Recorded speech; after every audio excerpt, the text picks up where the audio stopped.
Hello, everyone, and welcome to this special battlefield report. Putin's Kinzhal snapped.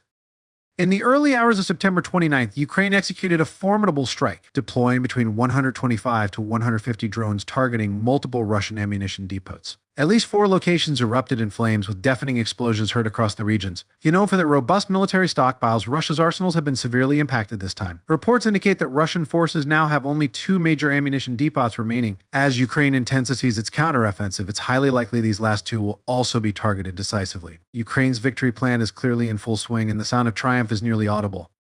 First off, the Yeisk Naval Airfield in Krasnodar Krai got blown to bits, and it was quite a spectacle. Word is, Russia's Kinzhal ballistic missiles were stored there along with the Navy's Aviation Training Center. With a blast like that, the Russian military must have taken a serious hit, don't you think? Secondly, Kotluban in the Volgograd region got some special attention too. This spot is where the Russian Ministry of Defense stores its missile and artillery equipment, and they even keep Iran's ballistic missiles and launchers there. A Ukrainian drone flew 400 kilometers and just so happened to hit an Iranian missile convoy that had literally just arrived at the depot. Talk about a bullseye. Naturally, Russia tried to keep a lid on things and stop the explosion videos from leaking. But later, some Russian military insiders admitted that the strike hit their ammunition and missile storage pretty hard. And now it looks like the invaders are going to have a tough time keeping up with their ammo supply. And then there's Timlyansk and Rostov, which didn't escape either. The explosions could be heard from miles away. Cue Russia's classic tough guy act, insisting the blast was caused by drone debris, even though it's pretty obvious they couldn't stop the attack and were just trying to cover it up. Over in Voronezh, they didn't fare much better. Locals reported hearing at least 10 explosions. There's no pretending that didn't happen. The Russian Ministry of Defense rushed to announce the good news, claiming they shot down 125 drones, 67 over Volgograd, 18 in the Rostov region, and 17 each over Belgorod and Voronezh. Sounds like they intercepted a lot, right? But most of those were probably just decoys to distract the air defense systems, weren't they? The real targets must have been blown to smithereens by now. And funny enough, the ministry didn't even mention the disaster in Krasnodar, probably because it was such a mess that they're too embarrassed to talk about it. This wave of drone strikes really caught the Russian military off guard. If they don't hurry up and move the rest of their ammo depots to Siberia, they're just going to sit around waiting for the next one to get blown up. BB a Liberator 1.28-minute Nasrallah decapitation strike. After 19 p.m. September 27th, Israel's decapitation operation targeting Nasrallah became widely known. In Beirut, Nasrallah and his command center were precisely struck by Israel's F-35I and F-15I fighter jets. A total of 83 Blue 109 bunker buster bombs, each weighing 1 ton, penetrated through 7 apartment buildings and destroyed a bunker 60 to 70 meters underground. The leadership of Hezbollah was wiped out overnight. According to verified videos, photos, and satellite images from the New York Times, at least 4 7-story apartment buildings were destroyed. The underground command center and bunker beneath them, built with aid from the Chinese Communist Party, extended 14 floors deep. The Israeli Defense Forces IDF used advanced 3D modeling and millimeter wave radar to precisely locate the target. Blue 109s are top-quality American equipment, equipped with Boeing's JDM satellite guidance kit, a 25 millimeters thick steel casing, and a delayed fuse, capable of penetrating 2 meters of concrete. Last December, the U.S. delivered over 100 of these bombs to Israel, and there are still 10,000 left in stock, ready to be used countless times. Speaking of this operation, Israeli Prime Minister Netanyahu truly played the role of a mastermind. The Israeli Defense Ministry's intelligence department had been tracking Nasrallah's whereabouts for over a month, but delayed taking action, waiting for him to gather his core team. The perfect opportunity came when the U.S. brokered a 21-day ceasefire, and Netanyahu seized the chance during his trip to the United Nations General Assembly in New York to stage a deceptive assassination operation.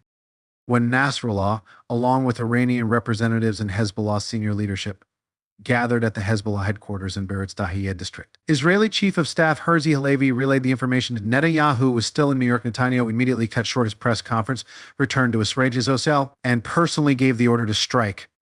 To ensure there would be no mistakes, Israel deployed an entire squadron of F-35 fighter jets, their bomb bays loaded with bunker buster bombs, along with at least 8 F-15I fighter jets. The mission objective was straightforward: to decapitate Hezbollah's leadership. These bombs had such powerful penetration capabilities that even a nuclear weapon might not achieve the same level of precision. Unbelievably, Nasrallah's final appearance was shocking, as he was carried out of a massive crater wrapped in white cloth. According to Reuters, he may have been killed by the shockwave, as there were no visible injuries on his body. Iran isn't taking it lying down, immediately claiming they'll send troops like in the 1981 Lebanon War, but it's well understood that this will be, at most, symbolic support. Khamenei is already holed up in an even deeper bunker, protected by 500 meters of granite, 300 meters of reinforced concrete, and a 2-meter thick steel structure. Media mockingly referred to him as the lowest leader instead of the supreme leader. Nasrallah's successor, Hashem Safieddine, hadn't even settled into his position for 24 hours before he was taken out. Next, Israel will probably keep taking out Hezbollah's top leaders until they find one who's willing to negotiate. The U.S. immediately gave it a thumbs up, calling the operation an act of justice, since Hezbollah has committed a lot of atrocities over the decades. Especially in 1982, when over 200 U.S. Marines were killed in an attack. The U.S. has never forgotten this grudge. As for Lebanon, Israel blockaded the country on September 28th, making it impossible for planes from Syria, Iran, Russia, and China to enter. Hezbollah's leadership escape routes have been completely cut off, and their missile factories and radar stations have been getting bombed nonstop. This is a clear prelude to Israel's upcoming limited ground invasion of Lebanon, aiming to fully eliminate Hezbollah. The construction of Hezbollah's bunkers had support from China and Russia, with the design software coming from the U.S. and excavation equipment from Germany and Israel. It's clear that all the intelligence was compromised during the construction phase. Bunker buster bombs are just one part of Israel's toolbox. Chief of Staff Halevi stated that they have many more tools at their disposal, such as embedded microbombs, genetic weapons, and nanobioweapons enough to strike fear into the hearts of terrorist organizations across the Middle East. On the 28th, Saudi Arabian Crown Prince Mohammed bin Salman remarked, "The Palestinian issue is not my concern. I only care about my own country." It has been banned to deliver sermons or pray for Palestine in mosques in Saudi Arabia. Chanting slogans for Palestine is also prohibited in the country. Saudi Arabia has clearly seen through the technological and military gap between China, Russia, and Israel. Even more explosive, Mr. Lude's show claims that both parties in the U.S. have reached a consensus to take down the CCP. Word is U.S. officials are planning to show Xi Jinping photos of him living in a bunker deep in the mountains of Guizhou, face to face. In other words, if he doesn't behave, he'll end up like Nasrallah.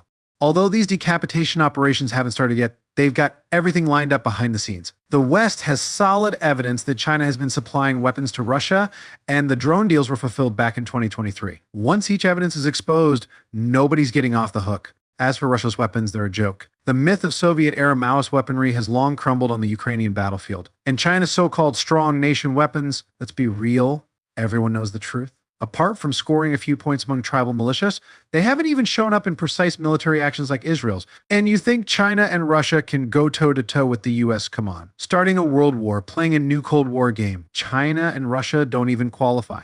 The US can crush them with just intelligence and tech. As for the Houthis, on September 28th, Sect Vav was still hyping up their hypersonic missiles, but anyone with a brain knows the more Keck type someone, the quicker they fall, a classic reverse jinx. Hezbollah just took a heavy hit, and at this pace, the Houthis will be the next ones in the crosshairs. And sure enough, on September 29th, the Israeli Air Force sent dozens of fighter jets on a 1,800-kilometer long-range bombing raid targeting the Houthi terrorist forces. Lastly, let's talk about Netanyahu.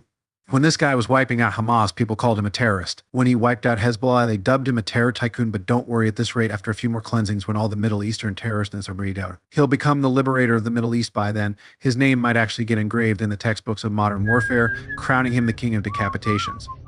Biden's life or death moment. Zelensky's recent trip to the U.S. has truly become a major geopolitical drama. He started by visiting defense contractors, which stirred up a small political storm in Washington. Then they met with key figures from both parties and put on his "I'm serious" face at the United Nations. However, whether this visit will be a comeback or fall flat on his face depends on whether he can sweet-talk the Biden administration into backing his victory plan. Rumor has it that this plan includes long-range precision strikes on Russia, but the Biden administration has been hemming and hawing, claiming they are out of ammunition while also worrying about provoking Putin. Although U.Ukraine negotiations are still ongoing, especially with Secretary of State Blinken not wanting to completely shut the door. The Democratic Party's base remains strongly pro-Ukraine. Democratic presidential candidate Kamala Harris has also spoken out staunchly opposing any peace deal that involves Ukraine giving up territory, and taking a jab at Trump by calling his approach a surrender to appeasement. While Biden is still wavering publicly, he may ultimately have to agree to Zelensky's demands. After all, in October, Biden is set to attend the so-called Goose Row Summit in Germany, where over 50 allies are expected to reaffirm their full support for Ukraine. If Biden does agree to strikes on Russian territory, it's unlikely he'll announce it beforehand. Zelensky cryptically teased that Russia would be the first to know. Of course, Putin hasn't been twiddling his thumbs either. He has already amended Russia's nuclear weapons policy, directly implying that if anyone helps Ukraine attack Russia, they'll be met with nuclear retaliation. Even within Russia, there are signs of hesitation among some of the elite, who are beginning to worry about the consequences of defeat. The rumor has it some are considering removing Putin to avoid losing everything. On the battlefield, things have been relatively quiet this week, much like the last 9 months, with neither side making any significant gains. Russia has managed to capture a small area near Pokrovsk, while Ukraine made minor advances in the Kursk region. However, these gains are far from any major breakthroughs, and the goal of capturing Chasiv Yar, Toretsk, or Pokrovsk is still distant. With October just around the corner, it's clear that winter will slow down the pace of fighting. From a historical perspective, Russia is getting screwed big time, suffering heavy losses while gaining very little.